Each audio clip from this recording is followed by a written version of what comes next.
Hello friends, you all are welcome to our Yojana series, and today we are going to study Yojana of August 2021 Public Administration. This is the theme of this Yojana, and in this analysis we will be studying 8 topics. All these topics are important. These are the most important topics. Topic 1 is Indian bureaucracy, historical perspective. Then we will see the dynamics of civil services, then probity in governance. This relates to a bit from ethics GS4 paper. Then public administration for social change, then reforms in civil services. This is also very important. Mission Karma Yogi. This is how we will be studying in this topic. Then we have the COVID-19 experience also, catch the rain.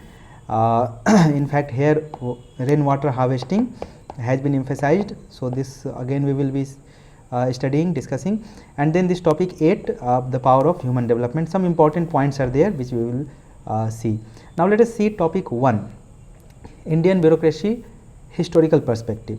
So historical facts, largely we are expected to know all these things from our study of history, that this Indian bureaucracy, it is traceable to the royal charters, and in fact East India Company, it raised a troop for civilian and military purposes, and there were trade officers, and these trade officers later on got transformed into the administrative officers, because the East India Company, although it was a trading company and commerce, trade and commerce was its basic purpose, but it slowly and gradually grew into a political and military entity.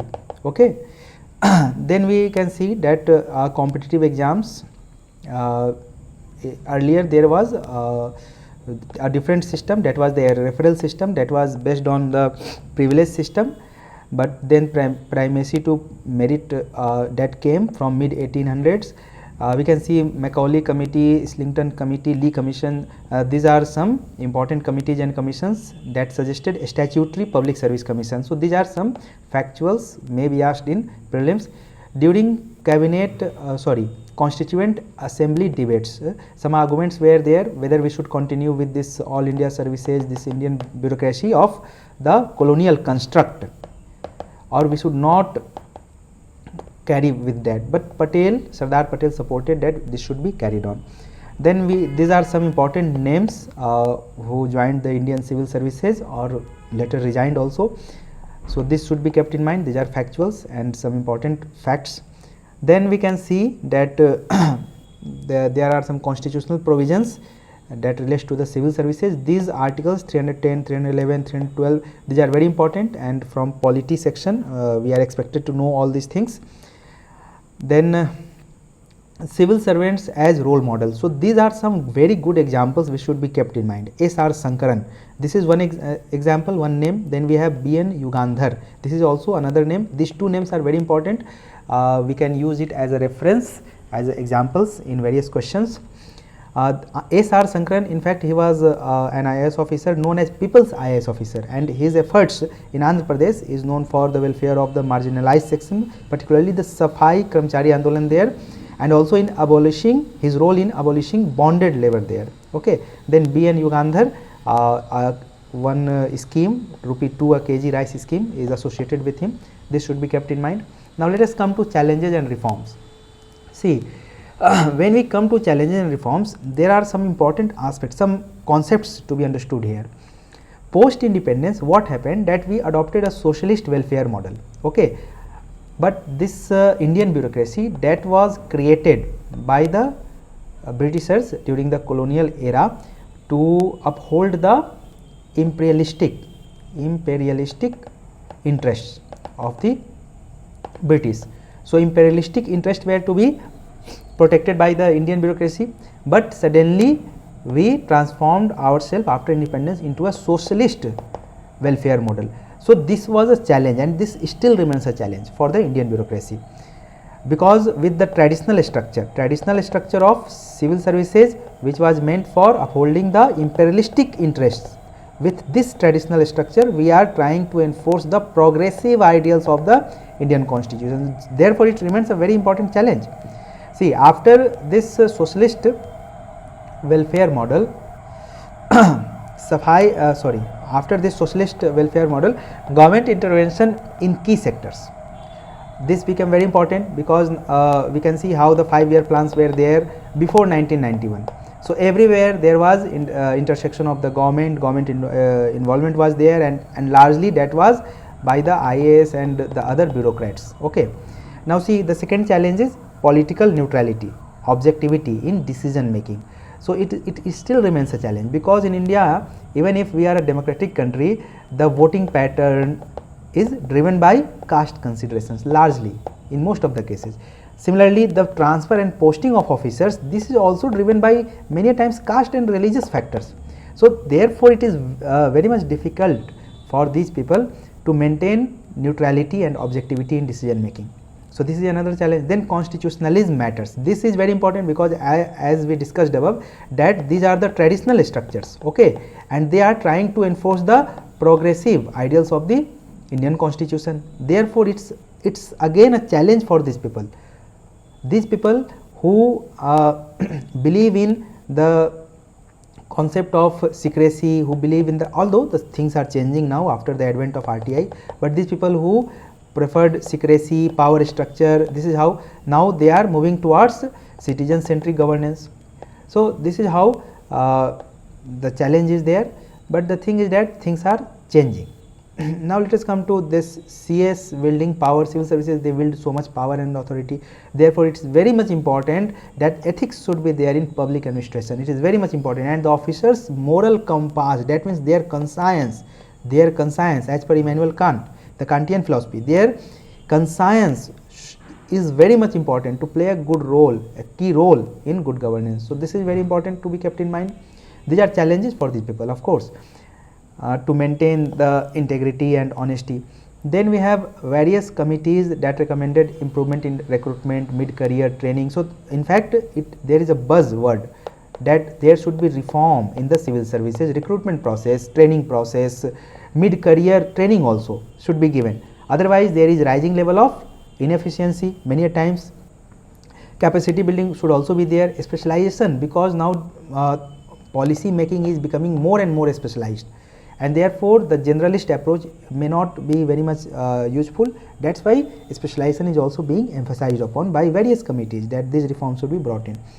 Similarly, there are second ARC reports that has discussed shortcomings and the improvements required in recruitment.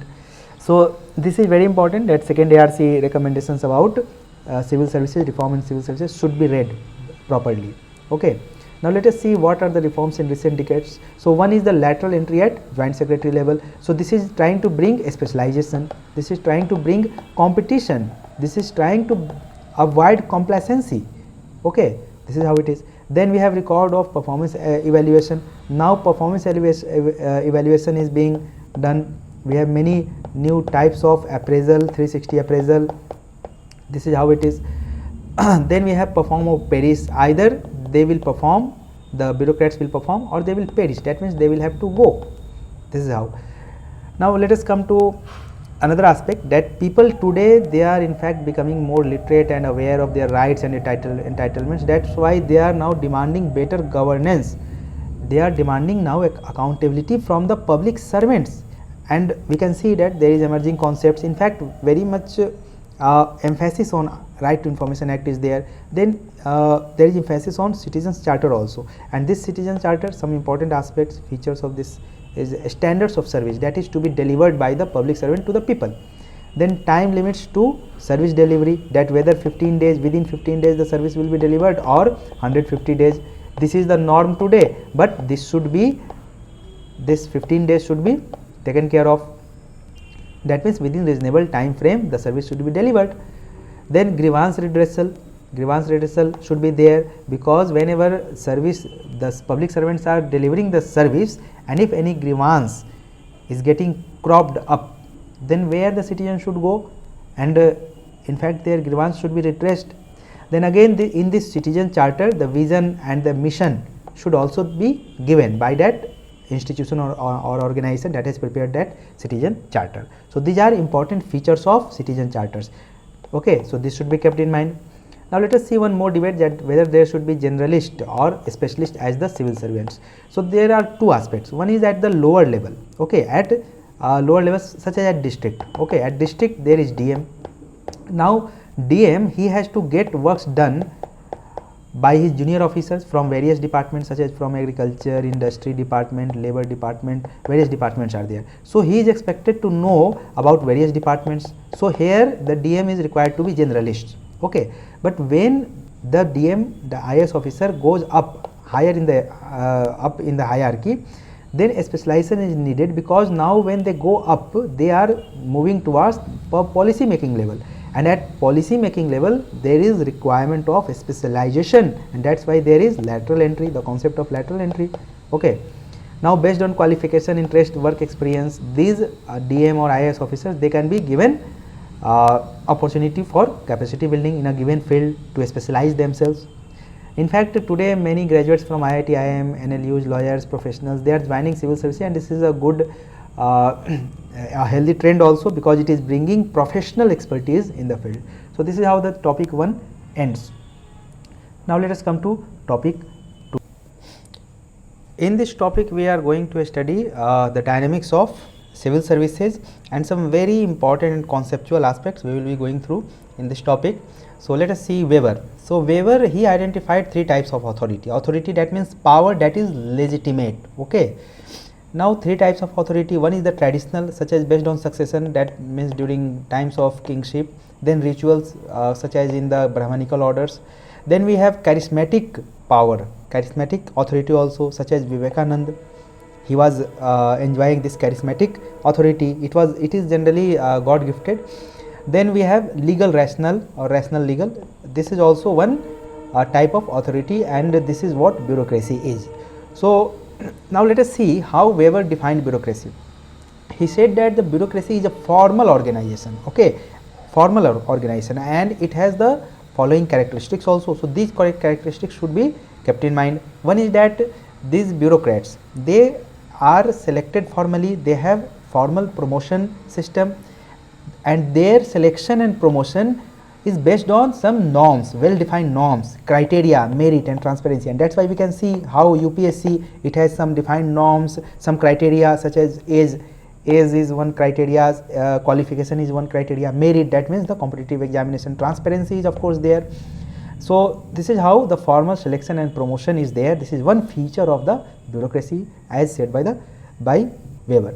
Then written rules. The rules are written, regulations, processes, these are written. That means in fact rule bound. The bureaucracy is rule bound. Okay, to avoid biases, to avoid any personal like or dislike, favor or disfavor. So when they will be driven by the rules, they will be bound by the rules, then there will be less discretion. So this is how it is, less discretion. It means that their decision will be bereft of, avoided, will be avoiding favor or disfavor, likes or dislikes. This is how. Then hierarchical structure. So it is also one important aspect, feature of Weberian bureaucracy, that hierarchy is there. So we can see how there is hierarchy in the system, right from DM up to secretary, joint secretary or chief secretary, whatever. Then we can see that there is a specialization and division of work also. Then we have professionalism over personal whims. Professionalism, that means people are in fact not driven by their personal interest, rather they are driven by their work ethics, they are driven by their efficiency, accountability, transparency. This is how it is. Then career orientation. This is also one aspect, that these people because they go higher in the hierarchy through promotion, that's why there is continuity and there is stability, and they gain experiences also, they gain maturity also for preparing the various policy at the higher level. So these are some features as per Weber. Now let us see some issues, that how these features of Weber has some issues. Weber said that the bureaucracy should be rule bound, but the rules in the application of rules and regulations, there is lack of uniformity and impartiality. So there is always a saying that show me the face, I will show you the law. Show you the law. So this is how the concept is. That means the rules, regulations, laws, they are not uniform, not applied impartially, rather they are applied or implemented as per the profile of the person. Okay, so this is one issue. Then hierarchy. See, in the hierarchy, what happens? Many a times favor or disfavor is given on the basis of caste, religion, language. So this is how the concept of hierarchy flouted. Then division of labor. So see, division of labor is there. Now two things are there. One is power is there and responsibility. Okay, power is there but responsibility is not there. So it means that there will be corruption, autocracy, because the person is not being held responsible. Secondly, there may be one condition when there is responsibility but no power. But if that person has responsibility but no power, then what will be the fallout? The fallout will be zero. So this is how, this is also one very important issue. Then one thing is that policy maker need to review decision making, devolve and decentralize power down the lines. So this is one recommendation, that the policy maker who are higher echelon, higher in the hierarchy, they should review the decision making and they should try to devolve the power. That means those people who are having the responsibility, they should enjoy the power. So this is how it is. Then the another issue is professionalism should be there, but this professionalism is not there because there is lack of anonymity, many times efficiency, neutrality. These things which are features of being professional are not there many a times. Then stability and continuity, this has one important aspect, that because of this stability and continuity, what happens that people are, these civil servants and bureaucrats, they are trying to avoid change. That's why they are said to be a status quoist. Okay, at the same time they are also supposed to act as the change agent. So this is how the paradox is there. So this should be kept in mind.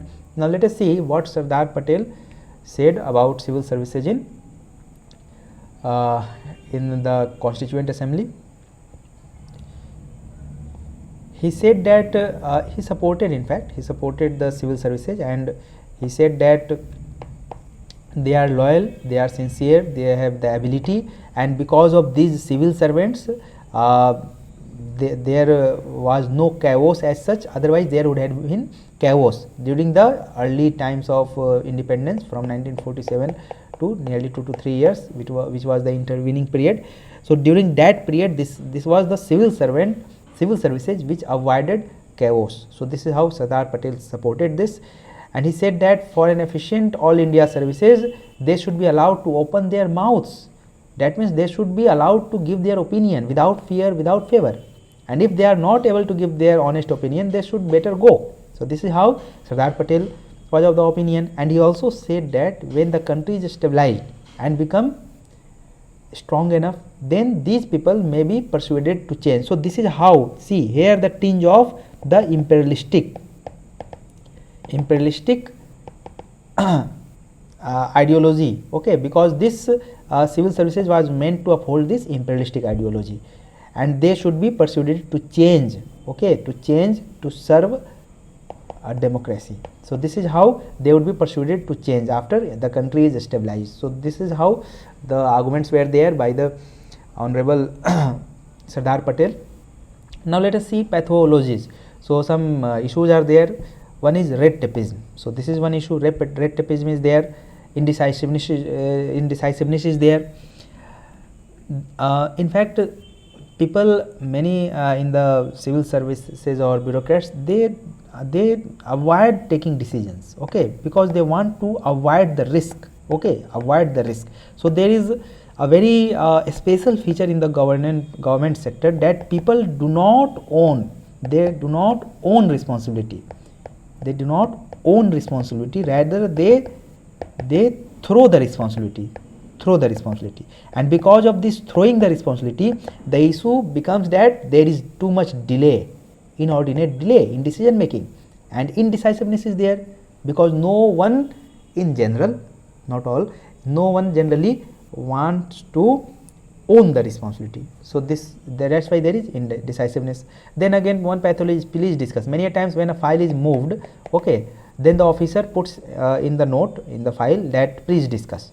Now please discuss, but there is no mention of date and time that when to discuss. So the junior and the senior, both avoid that file and that file is kept pending. So this is how. Then sometimes in any general cases when the rules are clear and the issues are simple, even then opinion is being sought from the Ministry of Law and Finance. So this also leads to indecisiveness, this also leads to red tapeism. So this should be avoided. This should be only taken recourse to when the rules are not clear, when the issues are complex. Then queries in part. See, this is also very important aspect, that when a file moves to a senior officer, he puts one single query. But it may be possible that when the file is again moved to that person, he may put another query, then another query. So these queries should not be in parts. Rather, when a file is put before an officer, then the officer should put on the file all the queries at the same time. This will avoid delay. Then there is one plea that there is too much work and that's why there is delay. So here the author is of the opinion that there should be more decentralization. In fact, this is very important. Decentralization must be there. There should be better division of work. Work which can be better done at a given level should be done at that level itself. That is the principle of subsidiarity. Principle of subsidiarity. So what work can be done at a given level, so that work should be done at that level itself. Okay. And also the author is of the opinion that there should be separation of urgent, important and routine tasks. Okay. So the tasks can be classified. Then one pathology is that corrupt practices by subordinates. Then there is prevalence of transfer industry. Yes, transfer industry, that is also very much prevalent. So because of this transfer industry, there is trickle down effect. Okay. Now for transfer, some amount is taken, okay, as a bribe. If this industry, if we speak about this industry, now that officer, if he has paid some bribe for the posting, then after getting posted, he will try to recover that amount. So this is how prevalence of transfer industry is there, and that is in fact one major cause of corruption. Okay. See, then there are some officers, these officers continue on same post for several years because they have some political connection, and that's why they deprive some other officers from exposure, from getting experience. So this is how some pathologies are there. These are very important aspects in this topic too, that should be kept in mind. Now let us move to topic 3, probity in governance. So in this chapter we are going to study probity in governance, and that relates to GS paper 4, ethics paper, and so we expect that many of the concepts you are well aware of already. Ethics is a set of standards that help guide human behavior, choice and action. This is a very good definition, one liner definition, and a very standard definition. It can be used as opening sentences in many of the answers. Then it is a multidimensional concept, of course, because it has overlapping with law, religion, social norms, philosophy, so many things are there. Then the author is saying that ethics is governed by value system of society, but here one catch is there. There are many norms in the society, many values that society prefers, such as there is dowry system, there is caste system, okay, that is there is patriarchal system, but these things cannot be said to be ethical. So we should be very careful about these things.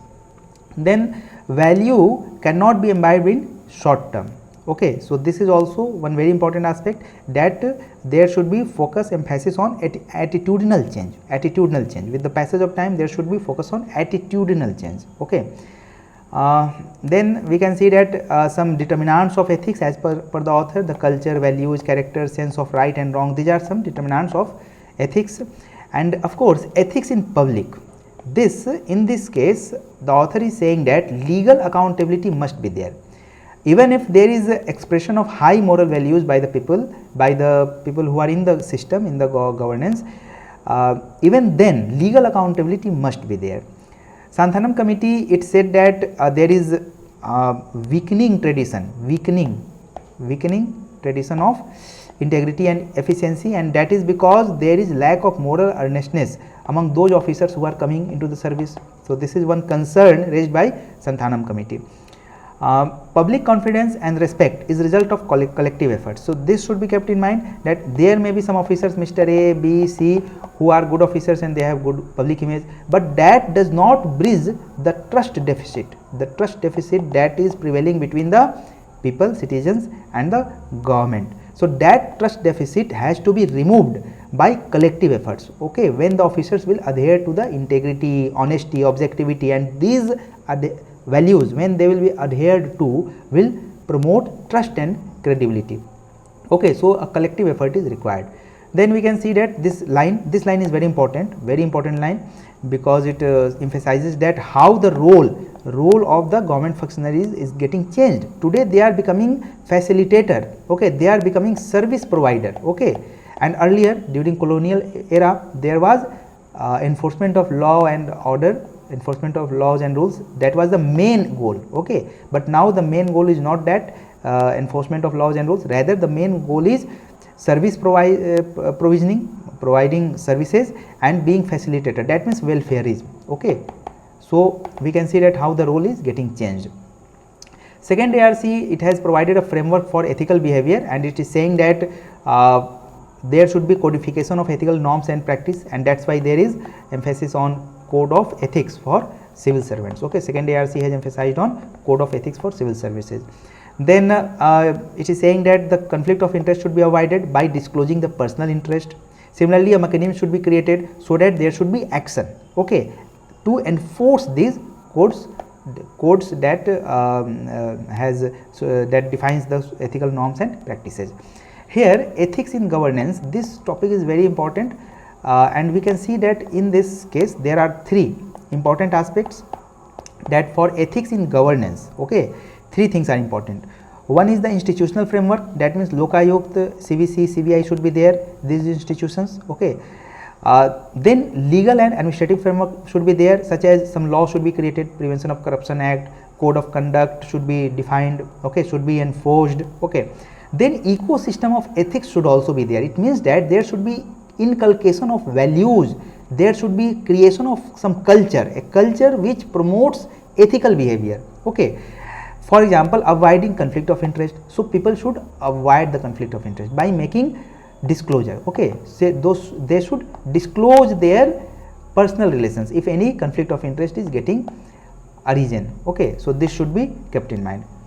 See, values are in fact not qualified, not well defined, and that's why there is there may be various interpretations, but the author is saying that even if many interpretations can be there for values, but there is a sense of right and wrong that is ingrained in culture and civilization. So every culture and civilization that leads to some development of some sense of right and wrong, and that's why there is concept of conscience. Immanuel Kant says that everybody deep in their heart they know what is right and what is wrong, and that is promoted by the culture, prevailing culture and civilization. Then integrity, this is very important concept. Integrity means undivided adherence, okay, undivided adherence to a set of values. So it is not a single value, rather a set of values, okay, and the adherence to that set of values is indivisible, it cannot be divided, okay. So this integrity concept is very important, and integrity requires due diligence while discharging their duties. For example, decisions should be made with public interest in mind. So whenever decision making is being done by any public servant, the public interest should be kept in mind. Then honesty should be there while using the government resources, okay. Now what is the condition as of now? So for ministers, in some cases, in some instances, we can see there is code of conduct. For example, they have to disclose their assets and liabilities. They need not, they should not have connection with business once they are into the service, into the government, okay. They don't have to accept gifts and contributions. Similarly, for civil services, code conduct rules came into existence in 1930, some do's and don'ts. After Santhanam committee report, CCS conduct rules, many new things added. For example, prohibiting sexual harassment, prohibition to employ child below 14 as domestic help, these things were added, okay, as don'ts, okay, in the do's and don'ts in the code of conduct 1964. But there is no code of ethics for civil services, code of ethics, and second ARC is saying that there should be code of ethics for civil services. Now one more thing is that the process of awarding penalties is very tedious, it is time consuming because of various procedural delays, okay. So the procedure and the procedural issues should be given due attention, okay. So procedure should be simplified, okay. Now let us come to international exposure. So there is one UN Convention Against Corruption in 2003, and UN that was adopted by United Nations General Assembly. So Article 8, it speaks that the state shall endeavor to promote integrity, honesty, responsibility. So these values should be promoted. Then people should avoid conflict of interest. Similarly, there is Nolan Committee also, 7 principles of Nolan Committee, and all these things from Nolan Committee and from UNGA, UN Convention Against Corruption. From these we can find that many principles, they have their existence in CCS Code of Conduct 1964 also. Okay, but one thing, as we emphasized above also, that right conduct cannot be enforced through rigid enforcement of laws. Rather, rules alone cannot change.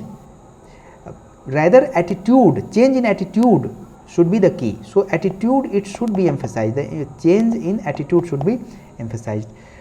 Then one important reference in this topic is the Probity in Governance, one consultation paper that was issued by National Commission to Review Working of Constitution. So this is one very important national commission, it should be read for GS paper 2. Okay, so in that consultation paper some points were given, such as this: need for enforcing section 5 of Benami Transaction Act, that means acquisition of any Benami property. So any Benami property that should be acquired. Okay, so this section 5 deals with this acquisition of Benami property.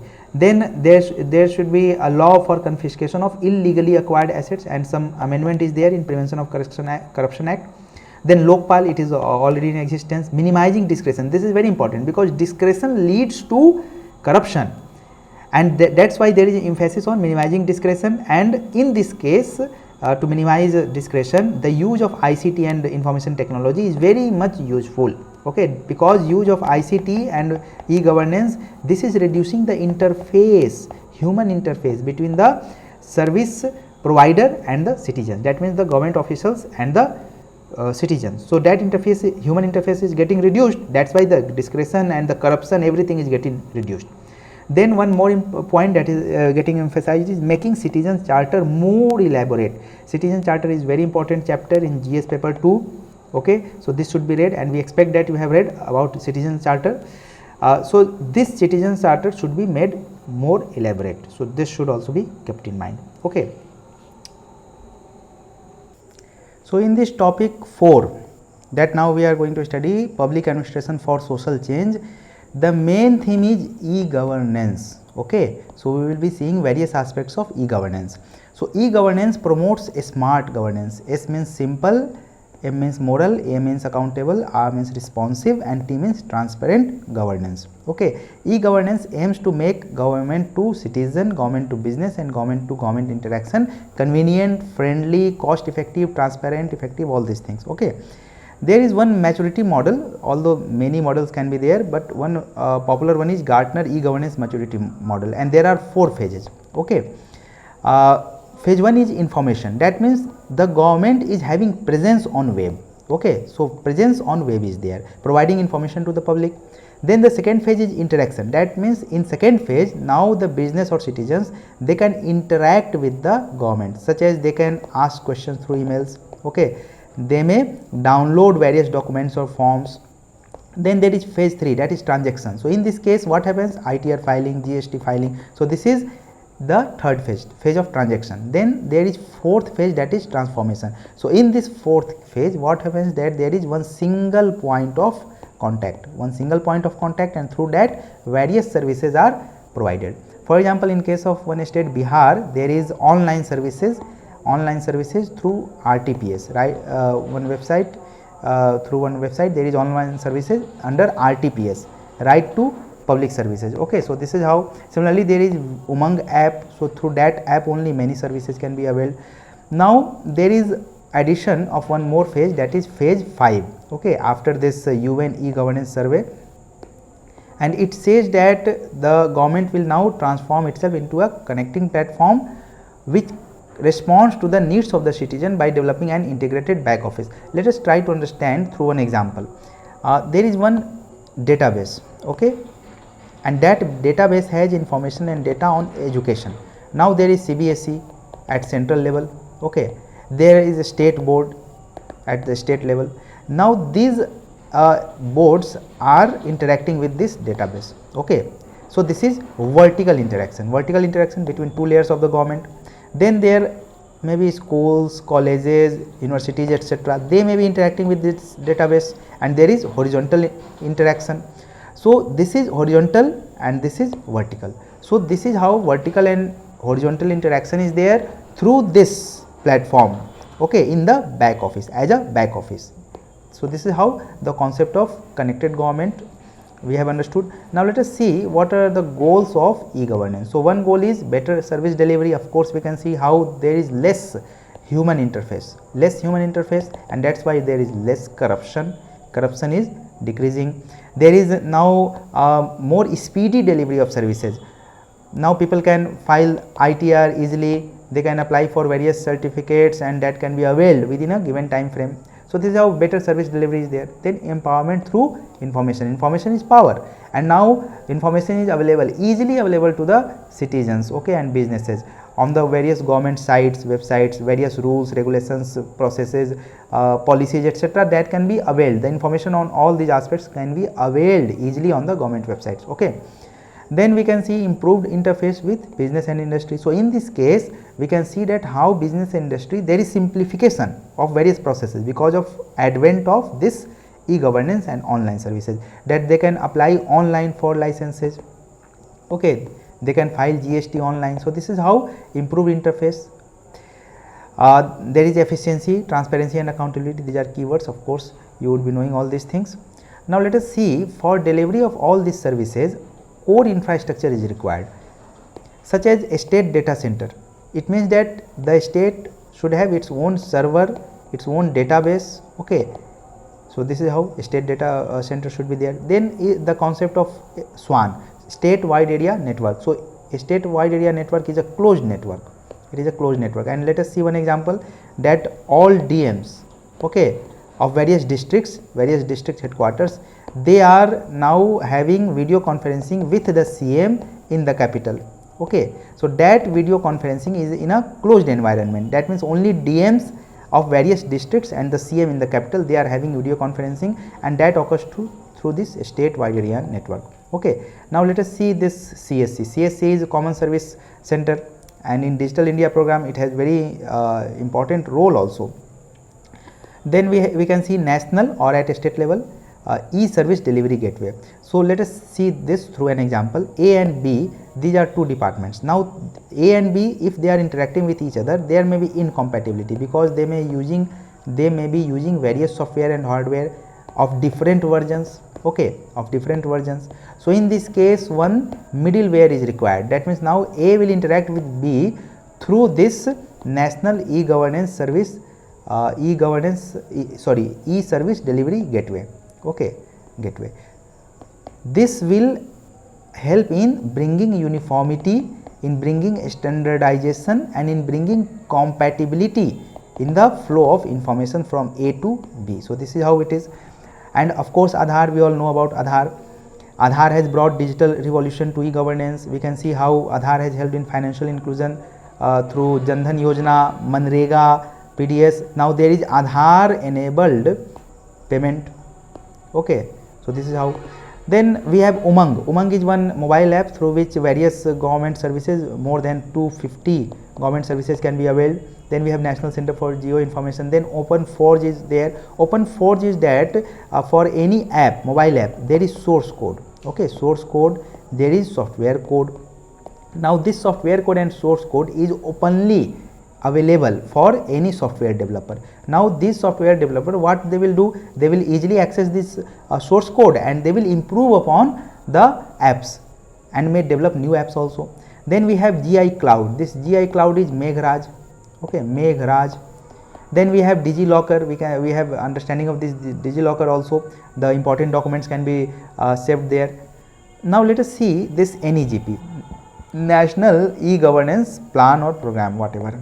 So its vision is that all government services should be made accessible to the common man. So accessibility should be there in his locality, and the mode will be through service delivery outlets such as CSC, VLEs, okay, village level entrepreneurs. So accessibility of government services should be there to common man in their own locality. Okay, and how? Through the service delivery outlets, that is CSC and VLEs. These are private players. Okay, so this should be kept in mind. PPP mode, this is how it is. Okay, and it will bring efficiency, reliability, transparency, affordability, all these things are there. Now strategy, what is the strategy? That infrastructure should be there, only then this NEGP will become successful. Similarly, governance system has to be improved so that it may coordinate the various stakeholders and the process procedures and monitor also. Okay, then centralized initiative and decentralized implementation. It means that, let us see this also through one example. That means there is one, say this is RTPS website that we have discussed in case of Bihar. Now through this services can be availed at various CSCs. Okay, so the implementation is decentralized. Okay, but the initiative is centralized. Here various government services can be availed, okay, from various departments and agencies of the government. So this is how it is. The role of IT is facilitating role. And then there are various MMPs, mission mode projects under NEGP. This should be kept in mind. Now let us come to Digital India program. So its aim is, let us see its aim. What are its aim? The first aim is to bridge the urban and rural gap, okay, by provisioning online services. For example, there are many services available in urban areas, not available in rural areas. For example, in case of medical facilities, so through telemedicine or through tele-education, education facility can be made available to rural areas. Okay, and for that Digital India program may, if it becomes very successful, then this provisioning can be there, and this will bridge the urban rural gap.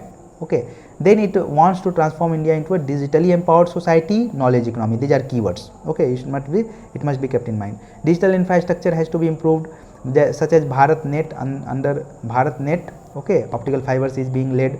Then we have governance and services on demand. That means if any person wants any government service, then he will go to CSC. Okay, in the village area they can go to CSC, apply for that service, and that service will be delivered within a time frame. Okay, so this is how. Then digital empowerment, digital literacy, this should also be ensured. Otherwise this online provisioning of online services will not be very much effective. For this digital literacy, there is Pradhan Mantri Gram Digital Saksharta Abhiyan, PMG Disha. Then there are 9 pillars. Now let us see what are these 9 pillars, not written in a good manner here. So let us discuss it one by one. So the first is broadband highways. Broadband highways. So in this case, this is first pillar. We can see how BharatNet, as we discussed above, is there. Okay, optical fiber connectivity should be there. Then universal access to mobile connectivity, this is the second pillar. Then the third pillar is public interest access program, for example through common service centers. Then we have the fourth pillar, that is electronic manufacturing. Electronic manufacturing, its aim is to reduce the import. So net import should be reduced to zero, net imports of electronic goods. Okay, then we have next pillar, that is early harvest program. Early harvest program, it means that those services which can be those projects which can be achieved in short time. For example, biometric attendance, for example Wi-Fi in various institutions. So these can be availed or achieved easily in short time. So early harvest program, it is one pillar. Then we have next pillar, that is e-governance. That means the government should be reformed through technology, such as RTPS website, as we discussed above. Through this RTPS, one single website, many services are being delivered. Okay, so this is how. Then we have e-Kranti. E-Kranti is electronic delivery of services. So there is overlapping between e-governance and e-Kranti. So e-Kranti, we can see example of ITR filing. We can see land records are now getting digitized. Okay, so this is e-Kranti, electronic delivery of services. Then we have information for all, the next pillar. It means that the government shall engage through various platforms like social media, web-based platforms. It will engage with the citizens, it will interact with the citizens and provide them information. Okay, for example mygov.in. So it is a platform where there is two-way communication and citizen engagement is there. Okay, then we have the next pillar, that is IT for jobs. This is the ninth pillar, IT for jobs. It means that the workforce will be trained, skilled, okay, so that they can avail jobs in IT and ITES. So this is how. Now let us come to this NESDA. So what is this NESDA? So NESDA is in fact one index. Okay, it is National E-Governance Service Delivery Assessment. Okay, it is one type of index, and this index is prepared on the basis of these parameters, that whether there is accessibility or not to the various services, ease of use, it is user friendly or not, end service delivery, has it improved or not, content availability, information security and privacy. For example, in case of DigiLocker, we are putting our important documents, whether it is secure or not, privacy is ensured or not. Then we have a status and request tracking, that means an application is made, there is one application, and now what is the action being taken on that application, we can track it or not. So on these parameters index is prepared, that is NESDA. And because this index is there, so the various government ministries and departments, they are able to assess their achievement, okay, and they then try to improve themselves. There is then promotion of participation of these department and ministries, and when there will be ease of use, then there will be more participation of citizens and business. So this is how, this is important aspect. Now let us come to this e-governance and COVID-19 pandemic. So during COVID-19 pandemics, the e-governance that was being delivered through various digital technologies such as JAM, okay, such as this integrated command and control center under a smart city mission, So these digital technologies that are being used for e-governance that helped in COVID-19 pandemics also, in tackling this pandemic also, such as this integrated command and control system, it helped in city management, 24/7 city management, in creating awareness, in responding to the emergency situations. Similarly, JAM Trinity, it helped in distribution of cash payments or rationing of food under various Pradhan Mantri Garib Kalyan Yojana. So this is how. Then there is Setu app, Arogya Setu app, CoWIN app that help in vaccination. So this is how. Now let us see challenges and way forward. So there are many challenges, such as how to ensure a system that is secure, effective, reliable, transparent. For example, effective and reliable. Now whenever you go to government website, it does not open easily, or it is very slow. Okay, so it means that reliability or effectiveness will be less. So these things should be removed.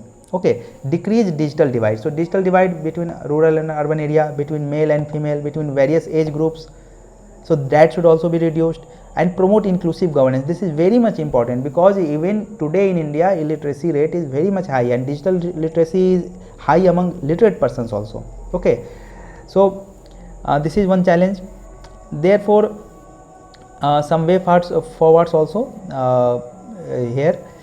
Interoperability of e-governance infrastructure between intra-government. Here we have already studied about National E-Service Delivery Gateway. Okay, interoperability, this should be increased. Then we have developing inclusive e-governance structure. That means the governance structure should be such that the online services, in availing online services, every person finds it easy. Okay, it does not create a divide. This is how. Then data security to avoid leakage, this is also one important aspect. Then embracing new age technology, that is also important. Reducing digital divide, already we have discussed. So this is how we come to an end of this topic. Now let us see this topic 5, this is reform in civil services. So some basics, that in parliamentary democracy, the ultimate responsibility lies with the people's elected representative, and civil services, they form the permanent executive. Okay, and they are in fact the backbone of the administrative machinery. Now let us see its evolution. So during ancient India, we can find its trace in Kautilya's Arthashastra, Amatyaj. Then during medieval India, Mansabdari system was there. During Mughal dynasty. Then in British India, the implementation of Macaulay's report, all these things we can see in our history. Then post independence, what happened, that we retained the British structure. Okay, and unified administrative system is there, based on open entry, academic achievement, all these things. And the modern IAS has been created under article 312 of the Indian Constitution, and also one act is there. Now see, civil services reform is needed. Why it is needed? Because there is technological advances. We can see how this is era of technology, how we are emphasizing on Digital India program, and so many technologies such as artificial intelligence, IoT, big data, etc. These are emerging technologies. Then there is greater decentralization. For example, we can see that PRIs, okay, now PRIs, ULBs are there. So now these institutions, the third tier of the government, okay, the third tier of the Indian federalism, okay, these are now given more and more powers and role. So there is decentralization. Earlier many of these functions were carried out by the government servants themselves, but now there is decentralization. Then there is social activism. Now we can see there is era of social media, okay. So given all these aspects, civil services require reform, okay. Now people are expecting that there will be better governance and they want effective service delivery. So all these things are increasing the challenges for the civil services. There is demand for transparency, accountability and rule of law, okay, and that's why there is need of reform that would make these civil services an accountable apparatus, efficient apparatus, okay, and the values of integrity, impartiality and neutrality should be maintained. So this is how it is. Now let us see one aspect, as we have discussed in one of the above topics, that today the role of civil services is getting changed. Earlier it was to serve the imperial interest, okay, imperial interest of the British empire, but now it has to serve the people and work for the welfareism, okay. So the role has changed. Now in case of imperialistic interest, the major role was enforcement of law and order, but now along with this, the civil servants, they have to perform two major roles. One is the facilitator, okay, the role of facilitator, and the other is the role of service provider, okay. So this is how the nature of job is getting changed, and that's why the purpose of reform is there. Reform should be there. Now what are the elements of civil services? One is the poor capacity building. Except IAS and IPS, largely the lower rung and middle rung officers, they are not having good capacity building, such as no training, very less training, okay. Then inefficient incentive system. Many times we can see that the government servants, they say that we are doing thankless jobs. They say that they are doing thankless jobs. That means they don't have the incentive to improve their work, to show the commitment and dedication to their work. So this is how incentive system is poor. Then rules, regulations, procedures, these are outdated, archaic, and so they create various types of problems. Then we can see that promotion and empanelment, that is inconsistent, particularly for other services and for state level services. Then there is lack of accountability, transparency, these are well known facts. Then we have whimsical transfers, okay. Whimsical transfer is also one big issue. Then there is political interference and dominance of few services. For example, IAS, the dominance of IAS. Similarly in state cadre also, we can see the state administrative service, they dominate over other services. So this is how challenge. Then there are structural issues also, generalist versus specialist, this already we discussed above. Then CS, that means civil services, civil servants, they deliver core functions, law and order and welfare scheme orientation. But given globalization, given economic reforms, the role of a state is getting changed. That means the role of a state is now to provide service and to work for welfare, okay. So this is how, and that's why corresponding to this, the role of civil services is also getting changed, as we discussed above. Now new challenges are also emerging, such as technological evolution is there, cyber security is a threat today. We can see how the business and the trade, they are getting more and more complex. For example, Panama Papers. Panama Papers is one example. Vodafone case is one example, where our officers may not be very much compatible with the increasing complexity and changes, okay. Then we have at policy level requirement of domain expertise, and that's why there is lateral entry, concept of lateral entry. Then specialist services, they are not getting due opportunities and representation. For example, Indian Revenue Service officers, they are specialized officers in their own field, but they are getting overwhelmed by other officers, for example by IAS largely. So this is also one element, one issue. Now see, in recent times one reform has been proposed, that is Mission Karmyogi, and this Mission Karmyogi, its aim is to focus on capacity building of the civil services, okay. It is national architecture for civil services capacity building, and its purpose is to when there will be capacity building of the service holders, the officers, then there will be improvement of the governance. That means there will be effective governance, and there will be improvement in their performance, the performance of the officers, and there will be increased accountability also. So capacity building is very much needed. Okay. Then we can see that there is focus on shift from rules to roles. Earlier Weberian model was there, rule bound, the civil servants were to be rule bound, but now they have to assume the roles of catalyst, change agent. This is how. Then silos to coordination. Now one man army, that concept has to move away, and now coordination, team effort has to be emphasized. Interdisciplinary movement, that means one officer from one department to other department, moving to other department. Okay, so this is how. Now let us see the setup for Mission Karmyogi, that setup. So one is that it will be delivered by IGOT, Integrated Government Online Training. Then we have this Public HR Council under PM chairmanship. So this is another layer of this structure for implementing this Mission Karmyogi. Then one expert body is there, Capacity Building Commission, and these are the various functions. So you should read this on your own. For example, this Capacity Building Commission will help the Public HR Council in approving annual capacity building plan. Okay. Then it will also have the financial supervision over all central training institutions. So these things you should study on your own. Now let us see what IGOT is expected to do. So what IGOT is expected to do. So what will happen that in IGOT, say any one person, Mr. A is there. Okay, so his profile, his whole profile will be there with IGOT, that what is the level of his capacity building, that means training, etc. Then the service matters, various service matters, when he was deployed, where he was deployed, what work assignments were given to that person, all these details will be there, and corresponding to that what is the expected training, what is the expected capacity building will be there. Okay, so this data will be there with IGOT. Okay. Then it will provide post recruitment reform across cadres and position from constable to DGP. So from constable to DGP, it means that every person, every government servant, okay, will be brought into this loop of capacity building. So this is one thing. Then there is that it will calibrate. Okay, so one calibration will be there, like thermometer is calibrated. It will calibrate the various CS position to a framework of roles, activities and competencies. That means the roles they have played, they can play, the activities they have taken, the activities they can take, and the competencies that they are having, and the capacity building that will be there through IGOT. So these things will be there.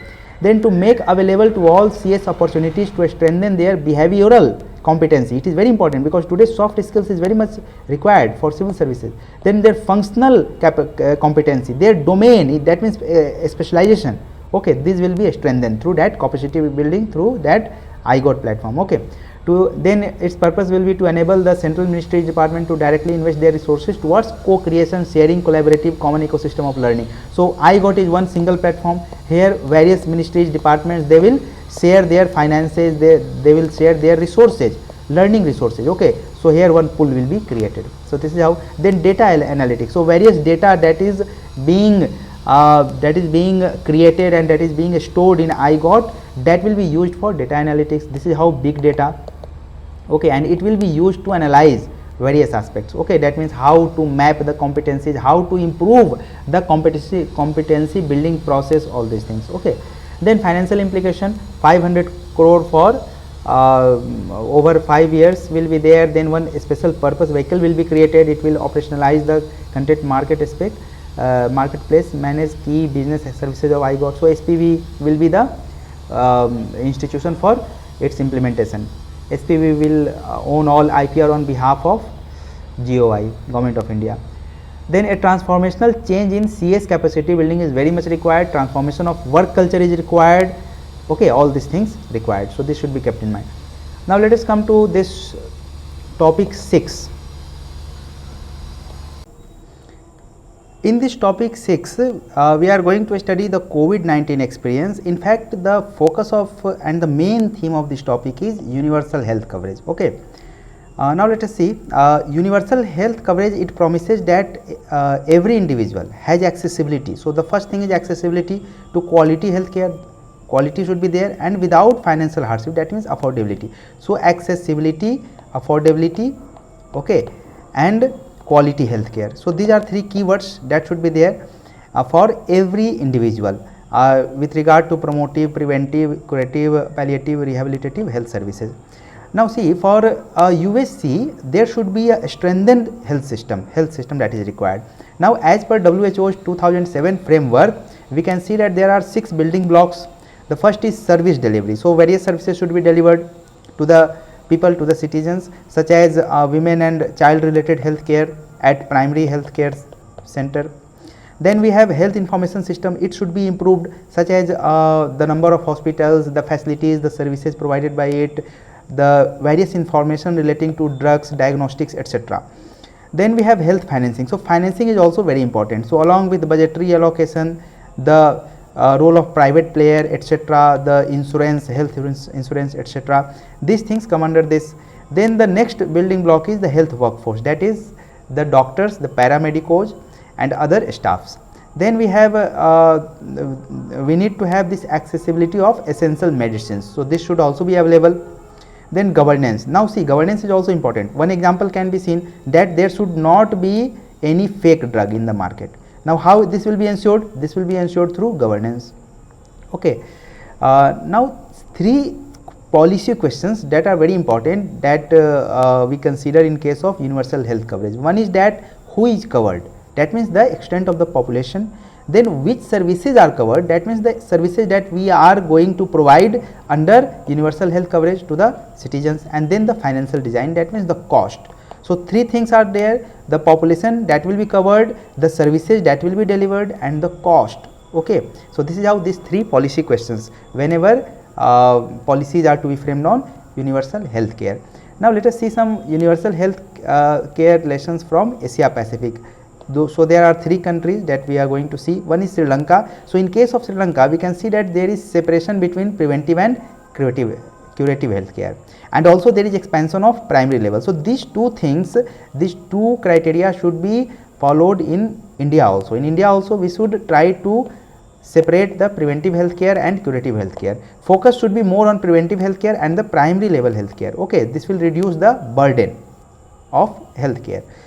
Then we have all of government and whole of society approach. So in short, we can see that whole of society approach means the community participation is there, and all of government means every agency of the government is trying to achieve a given goal, that is USC. Okay.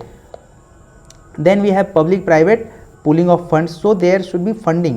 In case of funding also, public sector along with that private sector should be there. So this is how the model in Sri Lanka. Then in case of Korea, we can see that there is national health insurance scheme, and it covers 97% of the population, and the remaining 3% is covered by the government subsidies. So the government and from the side of the government and through the insurance schemes, the cost is covered. Okay. Then in Vietnam, we can see that 78% people, they are covered under one insurance. Then there is local community, the participation of local community is there. Okay. Emphasis on primary healthcare. Here also emphasis is on primary healthcare. Okay. Then we can see that in case of investing in USC to build back better, we can see some challenges. These are the challenges: that there is insufficient fund, infrastructure is less, high out of pocket expenditure, poor access, gender equality is there, reduction in quality and efficiency of services. These are the challenges, okay, in ensuring universal health coverage. Now let us see Astana Declaration. So it is one very important declaration regarding this universal health coverage, and it says that there should be a political commitment for what? For sustainable primary health care. So in this declaration also the focus is on primary health care. Okay, this should be ensured, because even today millions across the globe, they are deprived of the essential primary health care. Okay. Then this declaration says that PHC, primary health care, it is the most inclusive, effective and efficient approach for ensuring public health. Okay. Now let us see the government initiatives in case of India. So Ayushman Bharat scheme is there. Then we have this much wellness centers at primary level. Then we can see that health financing is also increasing. It has increased in budget 2021-22. Then we have this much amount for Atmanirbhar Bharat.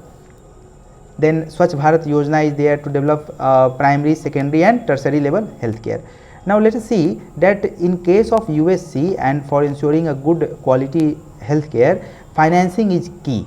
Financing structure should be strengthened. So one is the compulsory funding sources from government tax revenues. Okay, so this is one. Then beside this public funding which is key, there should be also be focus on private sector to pull the funds, and we can see that in case of Sri Lanka, Indonesia also private funding has been emphasized upon. Okay, so private funding, how it can help? Either it can support in case of health insurance, in providing health insurance, or various physical infrastructure can be created, and through that physical infrastructure the services, healthcare services can be given. For example, there are many private hospitals, there are many private hospitals where health services are delivered. So these can be roped in. So this is how we should focus. Then one is this new development impact bond. So generally we have seen that how municipal bond is being focused, that for various municipal services one should go for market borrowing of fund. So municipal bond should be floated. Similarly, new development impact bonds can be floated, and it can be for health, education, etc. This is how. Now let us see, in case of Asia Pacific, the experience shows that both the targeted population is important and also the target range, that means the number of services that we are trying to give to the population. Okay, so the target population and the target services, these two things are very important. Then the results will be more tangible. Now see, there are social determinants also of health that should also be improved. Social determinants of health, that is water, sanitation, hygiene, cleanliness, gender equality, environment, nutrition, etc. Then strengthening of social safety is also required for various immigrants, vulnerable and deprived section of the society.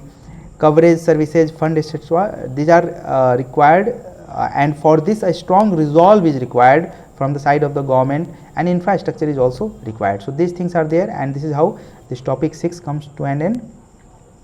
Now friends, let us study topic 7, catch the rain, and this topic relates to rainwater harvesting. Okay, see, there is impending water crisis because of various factors, because of increasing population, urbanization, climate change, continuous bioenergy demands. So there are various factors which are driving this water crisis. And see, in 2001 the per capita availability of water was 1816 meter cube, but it got reduced to 1545 meter cube in 2021.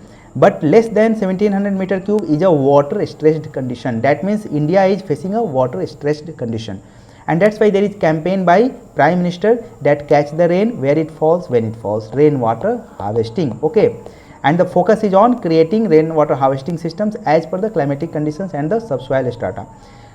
Check dams, water harvesting pits, rooftop rainwater harvesting system, these are the focus points. Removing encroachment, such as encroachment on floodplains, they are to be removed. Desilting tanks, repair the step wells, etc. These are the focus points. See, there is also one more aspect, that rain centers will be created in each district. Okay, along with a dedicated phone number and a technical expert engineer. Okay, and this will help in rainwater harvesting system being set up at various places. Then the focus is on Gram Panchayat also, that Gram Panchayat should support the efforts of the government for propagating sustainable agriculture. Then we have Jal Shapath in Gram Panchayat, that means it has a persuasive impact. Okay, then Jal Jeevan Mission is there for piped drinking water facilities. Then we can see that for better water governance, rural women are now being made stakeholders, and of course they are stakeholders because it is women, largely rural women, who have to spend much of their energy and time, okay, in collection of water, in fetching, bringing water for the household. Then there are three stakeholders: government for the administrative actions, people at the ground level, these people, they have the main role, okay, because they will be catching the rains, for example through their rooftop rainwater harvesting system. So this is how, and through this rainwater harvesting, what is obtained is the additional water. This additional water, that means there is a shift from using groundwater, now there will be use of additional water obtained through the rainwater harvesting. Okay, Then we can see that there are various institutions, they have rainwater harvesting system. So these things should be kept in mind. Now let us see what will be the benefits to agriculture. So when rainwater harvesting will be there, it means that groundwater will be in a good condition, soil moisture will be in a good condition. Okay, so replenishment of lost soil moisture is one good outcome, benefit to the agriculture. Sustainable flow of water will be there. For example, groundwater will be available for irrigating the lands. Okay, then we can see that states which have high monsoon and which receive much water, they have water surplus. So when rainwater harvesting will be done in those states, these water can be shared with other states which are water scarce. Okay, so this will reduce interstate disparity in water. It will increase agricultural output. Why? Because there is now more soil moisture and there is more availability of water.